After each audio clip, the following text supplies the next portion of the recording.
Como montar uma rotina produtiva para o próximo ano, para o ano de 2026, sem surtar? Produtividade por produtividade é bem tranquilo da gente encontrar várias fórmulas e estratégias. Mais difícil é a gente conseguir ser produtiva e também manter o equilíbrio sem surtar, sem adoecer, sem negligenciar áreas importantes da vida. E é sobre isso que a gente vai conversar hoje. Eu sou a Priscila, eu sou especialista em organização de rotina produtiva, funcional, sem surtar. Uma rotina que você consegue obter resultados, mas não negligencia o que importa realmente para você. Eu me dedico a essa área porque eu já passei por alguns processos de síndrome de burnout, já tive problemas com isso, eu sou TDAH, passei por processo de reabilitação, de reaprendizagem de como viver a vida, e eu trago junto comigo todas as experiências próprias e também das pessoas que eu venho atendendo ao longo do tempo, ajudando a se reorganizar, ajudando a montar um estilo de vida que seja sustentável por muito tempo e não só que te proporciona resultados bons, imediatos, né, em curto período de tempo, mas que depois você paga um preço caro. Eu li um livro muito legal sobre isso, deixa eu ver, eu anotei aqui. Olha só, esse livro, ele chama assim A Coragem de Não Agradar. É uma conversa entre um jovem para um filósofo que defende, na verdade, o filósofo defende que nós não somos determinados pelas nossas experiências, mas sim pelo sentido que nós damos a elas. O filósofo, ele diz assim, do livro, cada um de nós está vivendo de acordo com alguma meta. Isso é o que diz a teleologia. Então, esse livro traz que a filosofia pode te ajudar a se libertar da opinião dos outros, superar suas limitações e se tornar a pessoa que deseja. Uma teoria de que o mundo é simples e que é a gente que complica. Então, esse livro é muito interessante, é muito legal e eu recomendo essa leitura, A Coragem de Não Agradar.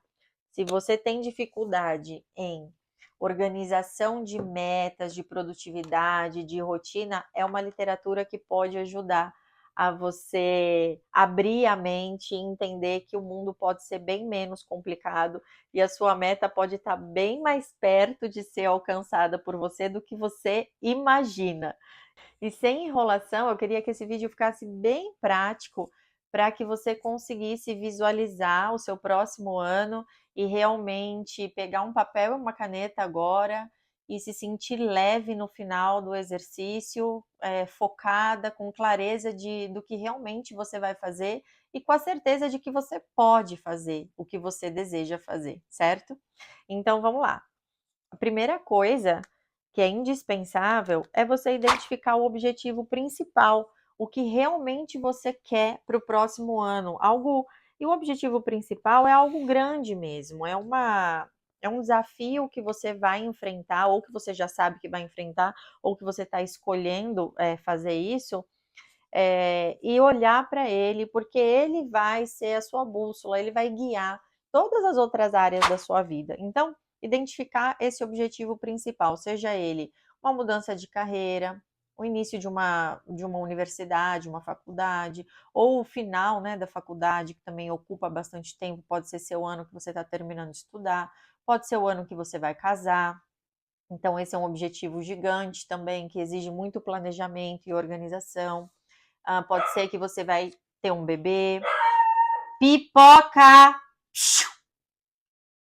Pode ser o ano que você vai ter um bebê, então vai mudar a rotina agora para receber um bebê em casa. Pode ser o ano que seus filhos vão começar a fase escolar, tem filhos pequenos, vai começar a ir para a escola. Enfim, existem coisas grandes que vão acontecer no próximo ano e com um mínimo de estrutura de organização e previsão do que vai acontecer, você consegue não perder o foco e passar por essa fase com bastante leveza e sustentabilidade. Então, depois de identificar esse objetivo, depois de olhar então para o objetivo principal, é legal a gente olhar para ele no papel. Vamos tirar ele aqui da mente, né, do coração às vezes, e levar ele para o papel. Porque ali no papel a gente vai conseguir quebrar esse objetivo principal em pequenas metas, que é o ideal para fazer com qualquer coisa. Então você precisa, o ano que você vai, vamos supor, começar uma faculdade, o que que você precisa? Você já se matriculou, já escolheu o curso, já escolheu a faculdade? Tudo isso já está super ok? Ou você ainda precisa amadurecer a ideia por mais algum tempo? Então, isso precisa estar ali escrito. Eu vou me dedicar 20 dias só em pesquisar e refletir sobre a decisão que eu vou tomar. Isso já está dentro do seu orçamento, você já sabe quais são os recursos que você vai usar para pagar por esse curso, né, por esse estudo, e isso para todas as outras coisas. Se você vai comprar um imóvel, se você vai começar um negócio, tudo isso tem um objetivo principal, mas existem algumas fases que você vai passar até que isso seja implementado de fato na sua rotina e na sua vida. Esse é o estilo de vida que você vai definir agora, que você vai viver no próximo ano. Então, depois que essas submetas estiverem ali quebradinhas para você visualizar melhor o que você vai fazer, é legal você colocar elas então num cronograma, olhar para o ano inteiro, os 12 meses do próximo ano e encaixar onde cada uma delas vai entrar. Assim você tem uma visão geral de onde você vai começar, o caminho que você vai percorrer e onde você vai chegar. E por que que isso é tão importante? É sobre o ponto que eu vou falar agora. É importante a gente ter essa consciência e você aprender que acompanhar o desenvolvimento do que você está fazendo e os resultados é fundamental para que você chegue até o final do seu objetivo, do que você se propôs a começar a fazer.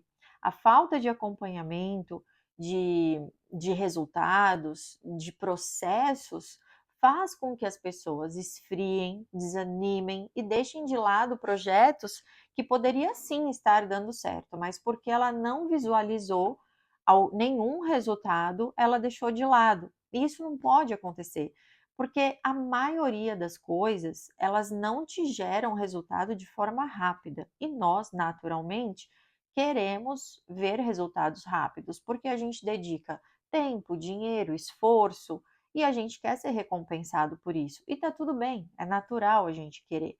Mas o que não tudo bem é você não analisar se está acontecendo algum tipo de evolução para tomar alguma decisão, seja ela de continuar ou de desistir, certo? Você precisa ter noção disso.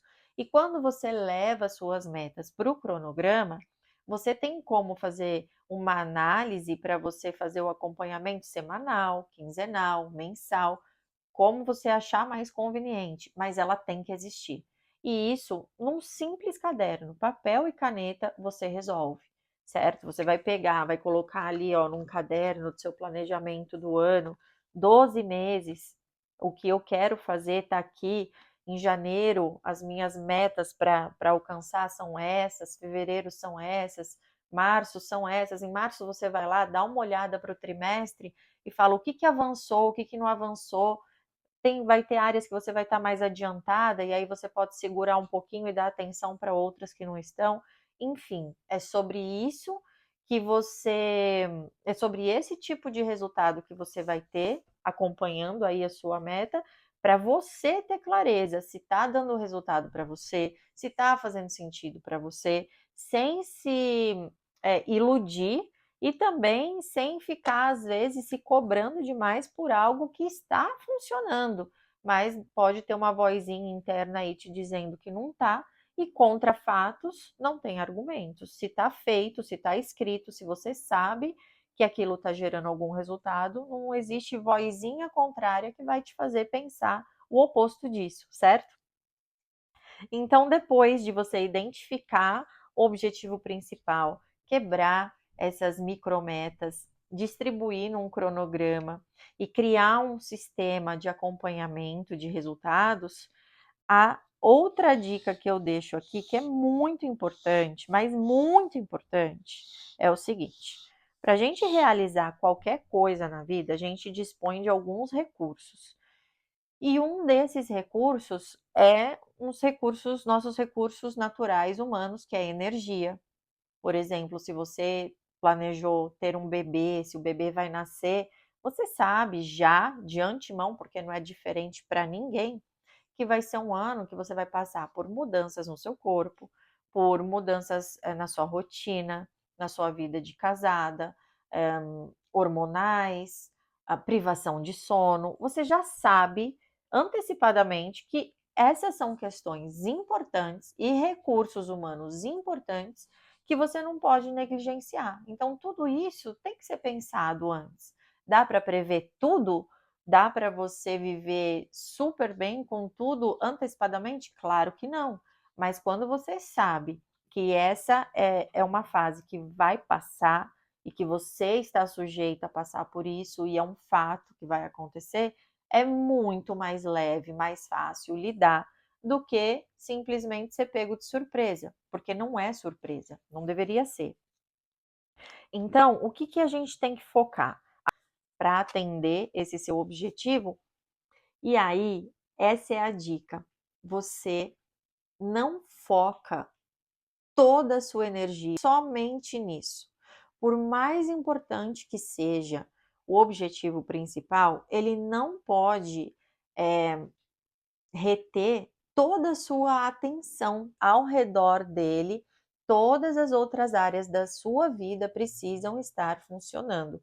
Elas são dignas de ter metas, de ter depósito de energia, de saúde, de atenção, de foco também. E quando a gente coloca um foco numa área só, por melhor que você esteja desenvolvendo essa ação dessa área, é inevitável que outras áreas comecem a colapsar. Isso não é legal, porque você pode comprometer áreas importantes que cedo ou tarde vão infiltrar nessa área que você está hiperfocada e vão te dar prejuízos ali também.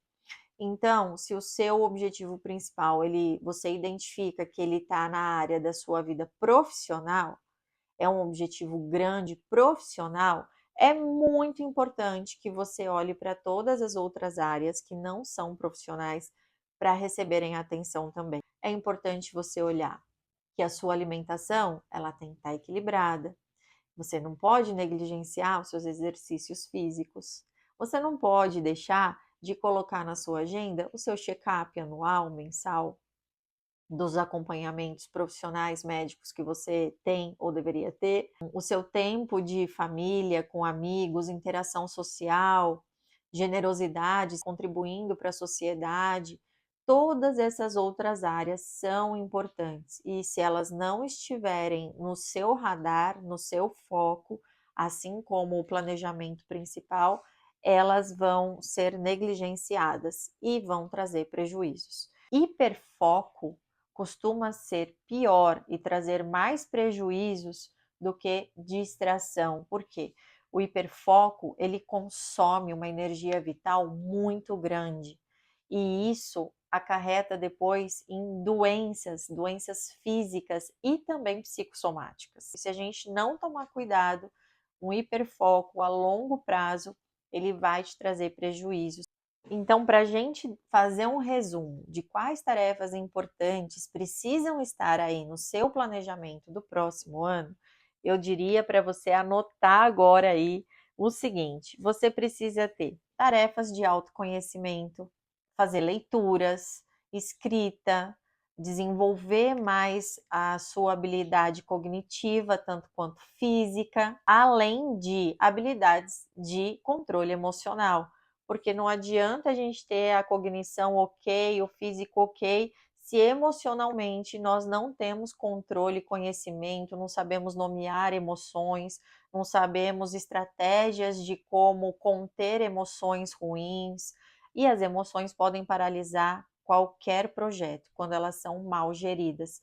Então, gerenciar suas emoções também entra em autoconhecimento, e isso é muito importante. Tarefas de autoconhecimento na área de cognição física, que te mantenham focada com pausas, não de hiperfoco. Então, jogos, não jogos de azar, jogos que você faz em família, com amigos, saudáveis, que promovem lazer e descanso de verdade, são muito bons.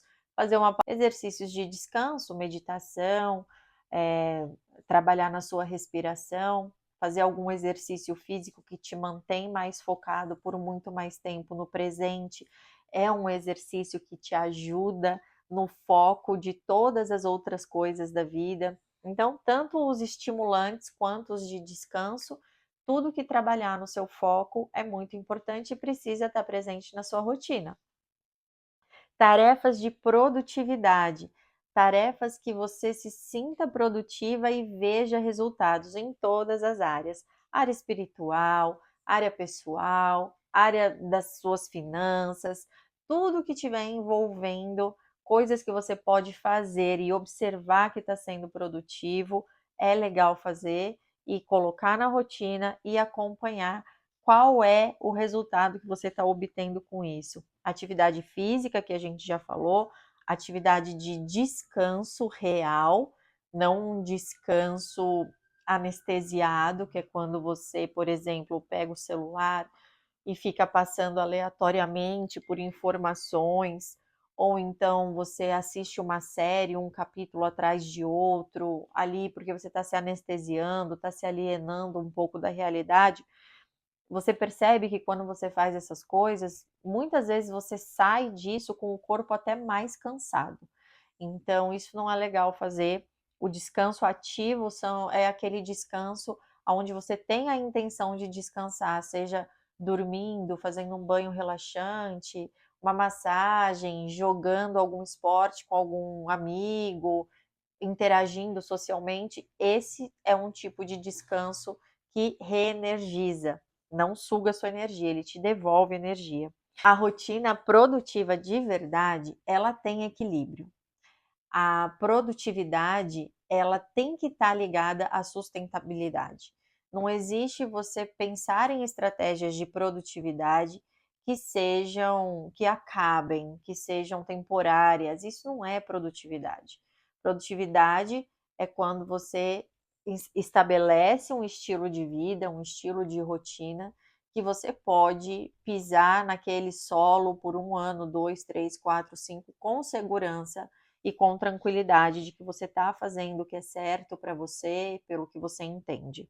Obrigada por ficar aqui até agora. Se você ficou é porque você gostou desse conteúdo. Então, eu te convido a curtir, deixar um comentário se você quiser, porque isso ajuda a crescer o canal, ajuda o YouTube a entender para quem ele vai entregar esse vídeo, quem está buscando esse tipo de tema, de assunto. E eu super te agradeço por isso. Um beijo e até o próximo vídeo.